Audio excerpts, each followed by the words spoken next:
దైవజనుడి దగ్గరికి ఒకడు వచ్చి అన్నాడట,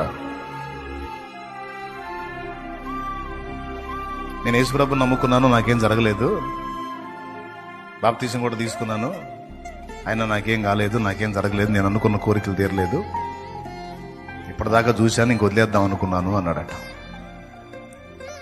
కానీ నువ్వంటే నాకు గౌరవం, చివరిసారిగా నీకు ఒక మాట చెప్పి ఇక నేను వదిలేద్దాం అనుకుంటున్నాను యేసుప్రభుని అన్నాడట.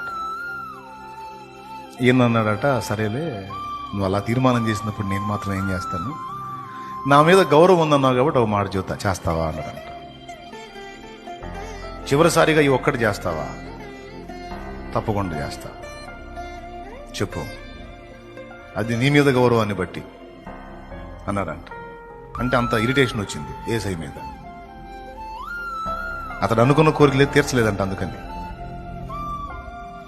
సరే ఏం లేదు, నా గురించి నీకేం చెప్పనులే, కానీ నువ్వు ఎటుకూడి ఇక నుంచి ప్రార్థన చెయ్యు, ఇక నుంచి లోకంలో వేరే దానికి వెళ్ళి మొక్కుంటాను, ఆరాధించుకుంటాను, సేవించుకుంటాను అనుకుంటున్నావు కదా, అన్నావు కదా, సరిపో. చివరిసారిగా ఫైనల్ అనుకోని చివరిసారిగా మందిరానికి వెళ్ళి మోకాళ్ళు వేసి, యేసు ప్రభు నీకేమేం చేశాడని మేం చెప్పగా విన్నావో, నువ్వు నమ్మావో, అవన్నీ ఒక్కసారి చెయ్యని కాదు, ఏమేం చేశాడని నీకు అనిపించిందో అవన్నీ ఒక్కసారి ఆయనకి గుర్తు చేసి కృతజ్ఞతలు చెప్పి ఇంకొదిలేసాయి అనే సలహా ఇచ్చాడంట.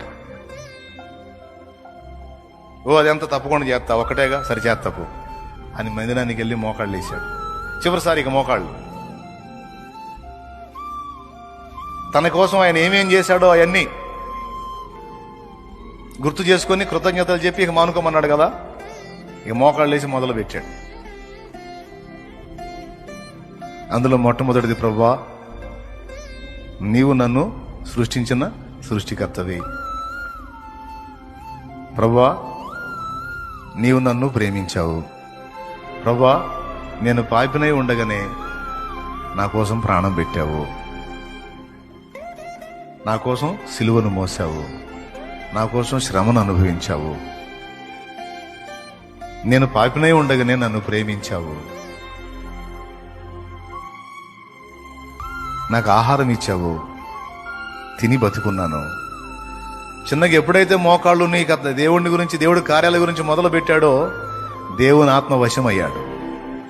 ఇక ప్రభు తనకి ఏమేం కార్యాలు చేశాడో అన్ని గుర్తు చేస్తా ఉన్నాడు, గుర్తు వస్తా ఉన్నాయి, మాట్లాడుతూ ఉన్నాడు. మాట్లాడుతూ ఇక ఏడవటం మొదలు పెట్టాడు.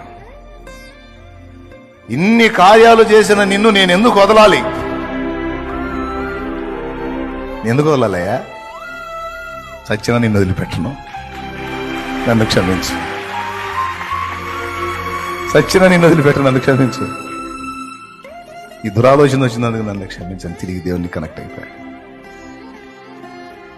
ప్రార్థన అనగానే మోకాళ్ళ మీదకి వెళ్ళి స్తోత్రం స్తోత్రం స్తోత్రం స్తోత్రం అని 4 మాటలు తీసుకెళ్ళి ఆయనకు అప్పచెప్పి అడుక్కోవటం కాదు. ప్రార్థన అంటే జల్లికి బొచ్చి తీసుకోవటమే.